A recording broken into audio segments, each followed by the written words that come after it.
สีมือดีแม่นมือสั่นวันนี้แม่นวันดีวันนี้ทีอมุตตะโศกตกไปนี้แม่นตกไม้จันคำใบนี้เป็นกันไม่แก้วเท่าแก่ตกแต่งแล้วเจียงได้แต่งป้าควรมีเครื่องกำพันปอมเท่าแก่มานั่งล้อมอ้อมอยู่ป้าควรต้นหลอนใจลายมีทั้งฝ่ายผู้แกนมีทั้งแหวนใจก่อยปัดหน่อยซอยตั้งหวานอาหารลายเหลือลาสัพพะพรมทุกสิ่งทุกอันมีทั้งปูปั้นและหมากจีบเฝ้าวังหีบดาวดามาละหอมหอมเห่าเหล่ากองแก้วหยกใส่ป้าควนชวนกันมามวนเต่าเข้าตรงกล้วยบายสีไก่หน่อยดีเดียงปอดประโยชน์ไทยทดซาพลยันอมมาแต่เมืองฝากวัดเป็นนาทับสื่อกุนสีกุนปานสมสีสันงามสะพัดเท่าจึงมีปานราชาอาญาพงสิทธิชัยปะปนบอกวันเว้นวิเศษกิเลกาเตโชใจตุปวังใจมังคลังดังนี้เป็นข่าวบัดนี้ฟุ้งกาตั้งหลายตั้งยิ่งใส่หน่อยใหญ่อุบาสกอุบาสิกาทั้งหลายพร้อมกันมาทุกแห่งมาตั้งแต่งขันกราบไหว้และบายสีทรงโสดด้วยนามมุทาพิเศษก็แล้วฟุ้งกาทั้งหลายหาเพื่อนปาสังสิทธิจิตนาแล้วจึงอธิษฐานให้เป็นพรสีโกธาตุดังนี้ตอนปฐมโกธาตุอันทวนหนึ่งนั้นขอถวายสมมาบูชาเจ้ากุตนตาลมศิลาธิคุณอันวิเศษในกวงเกศอาลามแต้มสมภารทุกสิ่งไว้เป็นมิงมงคลให้บุญมีและยศกวงอยู่สืบสานสมณธรรมเจ้าตับตัวเท่าหอยสาวอาวัตสากอขาดเทือนตุติยาปะพรอันตวนสอมสมพันน้องเนืองมาบุญล้นหลับเรือลายปันพายไปแผ่พวงเป็นที่อ่างแก่โลกโลกาเลือสาไปทุกแห่งตกแต่งพร้อมตาหนาตั้งปัญญาเส้นหมื่นมากับปืนบาทบาทาสักการะบูชาเจ้าผู้ตนทุกวันก็ขาดเดือนตาติญาปาพรอันตวนสามดวงงามใสและเมืองอุ่งปานดังแสงปาสุริยภูมิขึ้นเนื้อเก่าโยกขันถอนให้ได้เติมนามกรขึ้นเป็นสมเด็จอัครวรราชาราชผู้ดูงามที่ใสสะอาดให้ได้นางปราสักแก้วและเมียงสอนอาพรลายแก้วจริงทุกสิ่งพร้อมเงินตาสลายตั้งเมืองมาไหวมีดอกไม้แก้วและเงินคำนำมาถวายพำพร้อมมานุกน้อมวันตาโลกาสังยามีมาพันตอนให้เจ้าตัวตนได้สอนลูกน้องพอแสนคนต้นสะพนตนผ่านแผ่วเก็บปัจจัยปีดกแก้วตั้งสามก่อขาดเดือนจะตุถาปะพรอันทวนสีให้หุ่งแจงตัดสองสรญานสมพันเฮืองทั่วโลกให้คำบุญทุกโศก โอกาสสงสารให้ได้ถึงสถานอันประเสริฐดูเลิศลำตัวแก้ผ้าให้ได้ดังพระมหาโมกขันลาสารีบุตรบริสุทธิ์องค์ประเสริฐด้วยฤทธิ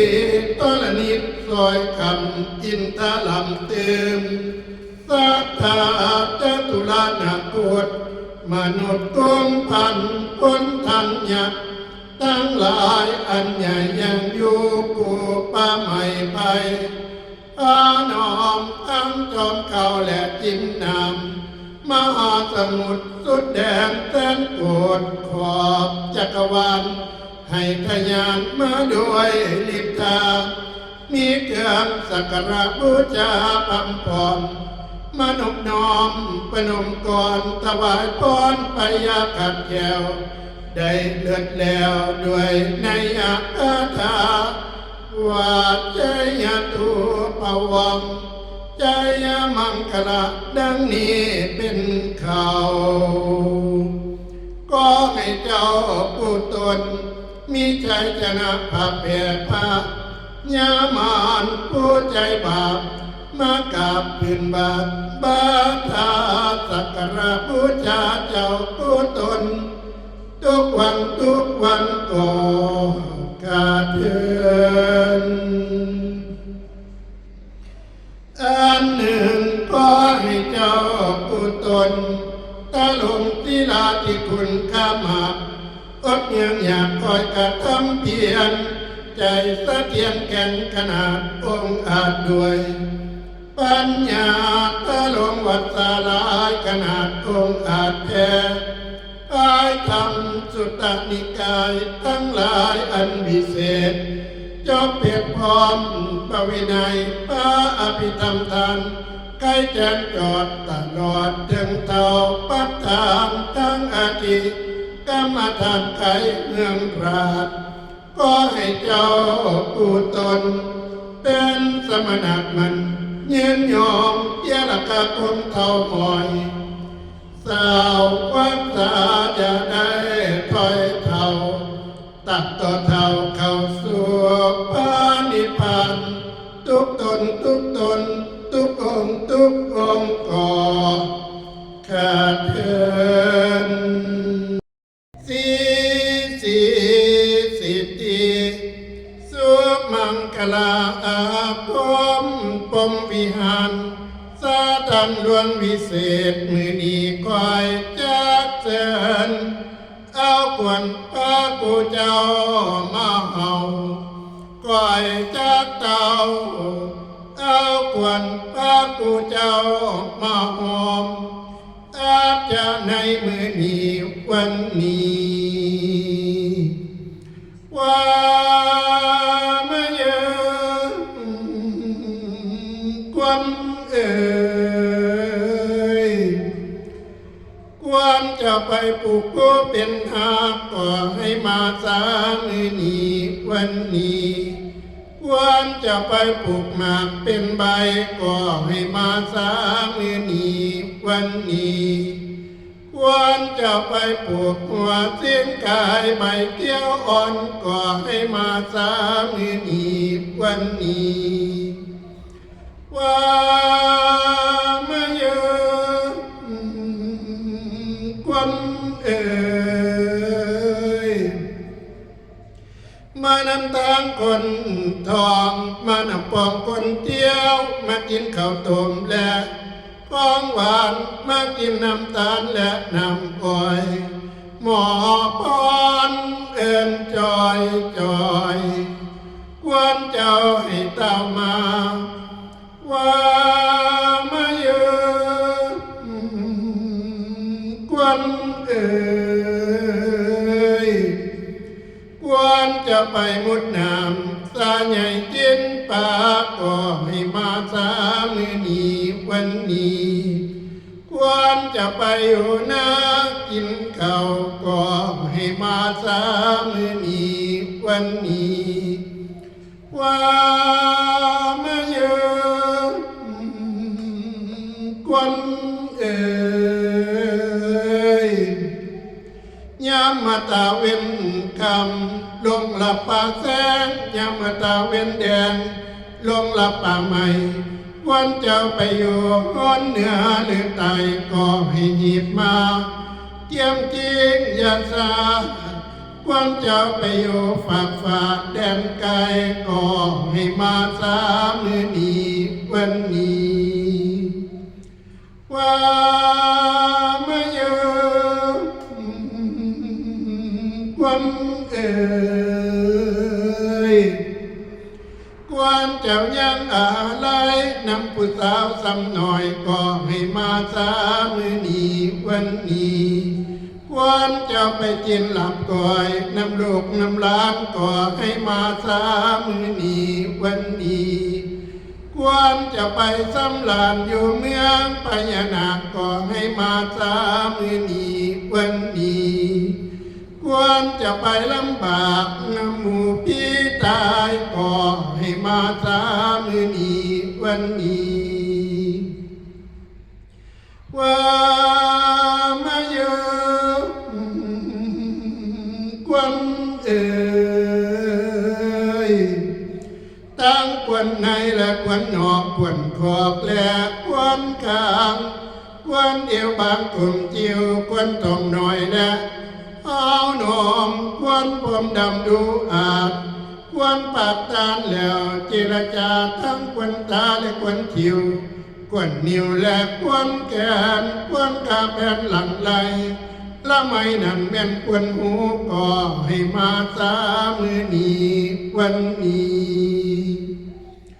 ว่ามาเยอะกวนเอ่ยกวนเจ้าจองมาอยู่ในอาลามกวนเจ้าจองมางามในศีลธรรมองค์อาจอย่าได้ขาดเสียดสีอย่าได้มีมองมนอย่าได้คนแพ้พังให้เจ้าฟังเป็นแกนให้เจ้าเน้นดังศิลาแหลงให้เจ้าแก่งดังหินแสนก่อนอย่าได้ย่อนท่อนเป็นดังเข้าปัสุเมนบอกเงียงให้เจ้าเทียงดังตาสิงให้เจ้าอิงพระพุทธอย่าได้สุดเอ็นเอียงให้เจ้าสูงเพียงฝ่าให้เจ้างามตัวลาแดนไกลไปทางใดมีผู้แห่ให้เป็นแก่ในศาสนาว่ามาเยอะกวนเอ่ยให้สมปรารถนาในคำสอนพระพุทธเจ้าทุกคำเสาผิดอาจารย์อย่าหันเหตุสินออกกิเลสหลอกหนีหายสอนความหมายทุกอย่างอย่าได้ห่างภาพวินัยจงสดใสในธรรมเลิศจงประเสริฐในศาสนาก็จงให้อุดมด้วยจะตุรปิตาพ้นใจทั้งสี่ประการคืออายุวันนาสุขะพละอาโลกาอันทวนหา